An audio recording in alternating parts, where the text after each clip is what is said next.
मंजिल के सफ़र में तू मत घबराना, चाहे जितना हो मुश्किलों का शोर, मंजिल तुझे मिलेगी ज़रूर, तू बस बढ़ता रहे अपनी मंजिल की ओर। हेलो दोस्तों, आज हम सभी सॉल्व करेंगे कुछ क्वेश्चंस प्रीवियस ईयर के। तो सबसे पहले ये क्वेश्चन है, निम्नलिखित में से कौन सा ब्राह्मण ग्रंथ ऋग्वेद से संबंधित है? Option A Aitareya, option B Gopatha, option C Shatapatha, option D Taittiriya. तो सोचिए और इसका आंसर दीजिए। हम लोगों ने पढ़ा था गोपद ब्राह्मण किसका था? गोपद ब्राह्मण था अथर्ववेद का। तैत्तिरीय ब्राह्मण और कौन सा दिया हुआ है? शतपथ ब्राह्मण। शतपथ ब्राह्मण था यजुर्वेद का। तो कौन सा बचा? एक ऐतरेय ब्राह्मण ऋग्वेद का। तो इसका ऑप्शन ये सही है।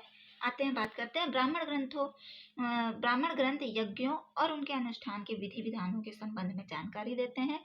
ऐतरेय ब्राह्मण और कौशितकी ब्राह्मण ऋग्वेद से, तांडव ब्राह्मण पंचविश या तांड ब्राह्मण तथा जामनीय ब्राह्मण सामवेद से, शतपथ ब्राह्मण यजुर्वेद से, जबकि गोपद ब्राह्मण अथर्ववेद से संबंधित है।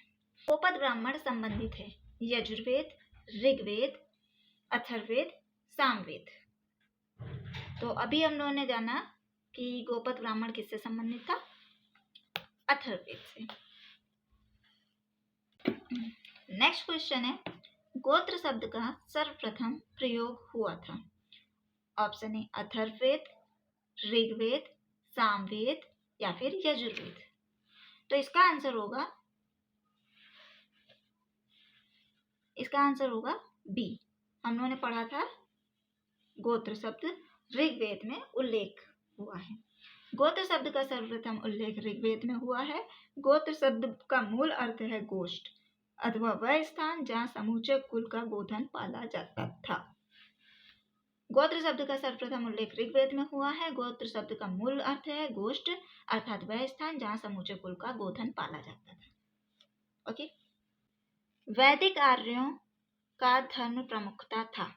वैदिक आर्य भक्ति, ऑप्शन ए भक्ति, ऑप्शन बी मूर्ति पूजा और यज्ञ, ऑप्शन सी प्रकृति पूजा और यज्ञ, ऑप्शन डी प्रकृति पूजा और भक्ति।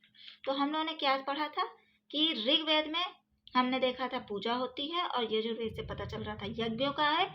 तो इससे ये पता चल रहा था कि पूर्व वैदिक आर्यों का धर्म मुख्यतः प्रकृति पूजा और यज्ञ पर आधारित था। भक्ति तथा मूर्ति पूजा का उदय मौर्योत्तर काल में हुआ था। ओके। भारतीय प्रतीक पर उत्कीर्ण सत्यमेव जयते लिया गया है। ऋग्वेद से, भगवत गीता से, मुंडकोपनिषद से या मत्स्य पुराण से। तो इसका आंसर क्या होगा? सी, मुंडकोपनिषद। हम लोगों ने जाना था कि सत्यमेव जयते शब्द मुंडकोपनिषद से लिया गया है, जिसका अर्थ होता है सत्य की ही विजय होती है। यह भारत के राज चिन्ह पर भी अंकित है। नेक्स्ट क्वेश्चन बात करते हैं, तमसो मा ज्योतिर्गमय। तमसो मा ज्योतिर्गमय कथन है मूलतः ऑप्शन ए उपनिषदों का, ऑप्शन बी महाकाव्यों का, ऑप्शन सी पुराणों का, ऑप्शन डी षड्दर्शन, ऑप्शन ई इनमें से कोई नहीं। तो इसका रियल आंसर क्या था? उपनिषद, ऑप्शन ए। तमसो मा ज्योतिर्गमय कथन बृहदारण्यक उपनिषद से लिया गया है, जिसका अर्थ होता है अंधकार से प्रकाश की ओर। नेक्स्ट, किस उपनिषद का अर्थ सफेद घोड़ा है? Option A Kathopanishad, option B Chandogya Upanishad, option C Taittiriya Upanishad, option D Ishopanishad, option E इनमें से कोई नहीं। तो इसका आंसर दोस्तों होगा ई, ऑप्शन ई कोई नहीं, क्योंकि किसी उपनिषद का तात्पर्य इसमें से घोड़ा, सफेद घोड़ा नहीं होता है। श्वेताश्वतर उपनिषद का अर्थ सफेद घोड़े द्वारा ढोया गया होता है। ओके। तो आयोग ने इस क्वेश्चन का आंसर ऑप्शन ई टिक किया है। ऋग्वेद कालीन आर्यों और सिंधु घाटी के लोग की संस्कृति के बीच अंतर के संबंध में निम्नलिखित कथनों में कौन सा सही है या कौन से सही है? नंबर 1, ऋग्वेद कालीन आर्य कवच और हेलमेट का उपयोग करते थे, जबकि सिंधु घाटी सभ्यता के लोग में इनका उपयोग का कोई साक्ष्य नहीं मिला है। ऋग्वेद कालीन आर्यों को स्वर्ण, चांदी और ताम्र का ज्ञान था, जबकि सिंधु घाटी के लोगों को केवल तांबे और लोहे का ज्ञान था। ऑप्शन सी नंबर 3 ऋग्वेद कालीन आर्यों ने घोड़े को पालतू बना लिया था, जबकि इस बात का कोई साक्ष्य नहीं है कि सिंधु घाटी के लोग इस पशु को जानते थे। नीचे दिए हुए कोड का प्रयोग करके सही उत्तर चुनिए।